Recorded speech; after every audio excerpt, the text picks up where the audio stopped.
Sir, इसमें जब भी बीमा निकाला जाता है तो कंपनी को बैंक की तरफ से डेटा दिया जाता है। कई बार बैंक इसमें डेटा देते वक्त कई बार गलतियां करती है और इसका नुकसान किसानों को भोगना पड़ता है। तो मैं आपके माध्यम से मंत्री जी से पूछना चाहती हूँ कि अगर ऐसे वक्त में अगर बैंक गलती करती है तो इसके ऊपर हम क्या कार्रवाई कर सकते हैं?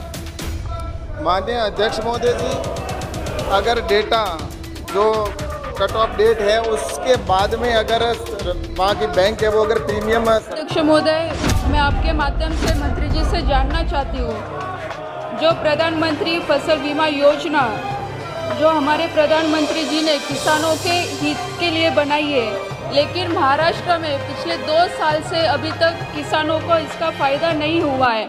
जबकि कई बार हमने महाराष्ट्र सरकार को चिट्ठी लिखने के बाद भी अभी तक महाराष्ट्र के किसान, खास करके हमारे जलगांव और बुल्ढाना जिला में अभी तक कई किसान इस बीमा योजना से वंचित है। तो मैं आपके माध्यम से मंत्री जी से जानना चाहती हूँ कि कब तक किसानों को इसका लाभ मिलेगा, क्योंकि कई बार हमने इसकी शिकायत करने के बाद राज्य सरकार केंद्र की तरफ बताती कि केंद्र की तरफ से हमें पैसा नहीं मिला है, इसकी वजह से हम भुगतान नहीं कर पा रहे हैं। धन्यवाद। माननीय अध्यक्ष महोदय जी, जैसा कि सदस्य जी ने पूछा है क्लेम के विषय को लेकर, और जैसा प्रधानमंत्री माननीय नरेंद्र मोदी जी के नेतृत्व में नई फसल बीमा नीति जब से लागू हुई है उसके बाद किसानों को क्लेम समय पर मिले, और इस दृष्टि से संज्ञा ध्यान में रखते हुए काम लगातार आगे बढ़ रहा है।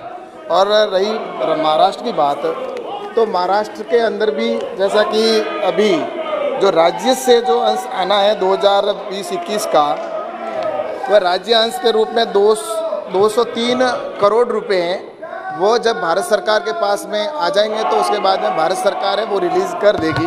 और दूसरा जो अभी जो कुछ नुकसान हुआ है और उसका आकलन है वो राज्य सरकार और कंपनी के माध्यम से वहाँ पर संयुक्त टीम के माध्यम से आकलन किया जा रहा है। और वो आकलन जैसे ही आएगा तो आते ही उसका मुआवजा होगा वो निश्चित रूप से मैं सदस्य जी को कहूँगा कि वो अवेलेबल हो जाएगा। और कुल मिलाकर विषय है कि अभी जो वहाँ पर पेंडिंग है वो राज्य सरकार का अंश जो बाकी है वो आते ही भारत सरकार है वो महाराष्ट्र के जो किसान हैं उनको क्लेम उपलब्ध करवा दिया जाएगा। राव जादव सेकंड क्वेश्चन पूछना चाहते हैं माननीय सर। हाँ सर, इसमें जब भी बीमा निकाला जाता है तो कंपनी को बैंक की तरफ से डेटा दिया जाता है। कई बार बैंक इसमें डेटा देते वक्त कई बार गलतियां करती है और इसका नुकसान किसानों को भोगना पड़ता है। तो मैं आपके माध्यम से मंत्री जी से पूछना चाहती हूँ कि अगर ऐसे वक्त में अगर बैंक गलती करती है तो इसके ऊपर हम क्या कार्रवाई कर सकते हैं? माननीय अध्यक्ष महोदय जी, अगर डेटा जो कट ऑफ डेट है उसके बाद में अगर वहाँ की बैंक है वो अगर प्रीमियम सरकार को कंपनी को जमा करवाती है तो ऐसी स्थिति के अंदर पूरी लाइबिलिटी है वो जो क्लेम है उसकी जिम्मेवारी बैंक की होगी। वो पूरा क्लेम है वो बैंक को देना होगा। लेकिन उसके बावजूद भी भारत सरकार कई बार बीच में प्रयास करके और 1-2 दिन की छूट या 5 दिन की छूट करवाती है जिससे कि ये उनको क्लेम पूरा नहीं देना पड़े। लेकिन उसके बावजूद भी इसमें अगर लेट होता है क्लेम या डेटा की वजह से लेट होता है तो इसके लिए 12% है वो उनके ऊपर 12% है वो ब्याज के रूप में किसान को चुकाना पड़ेगा।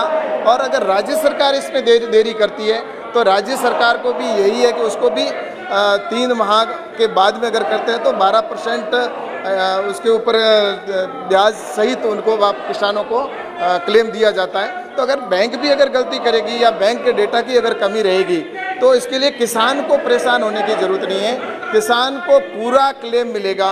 और बैंक अगर डेटा नहीं अवेलेबल कराएगा तो भी बैंक को पूरा जो क्लेम की राशि है वो किसान को देनी पड़ेगी।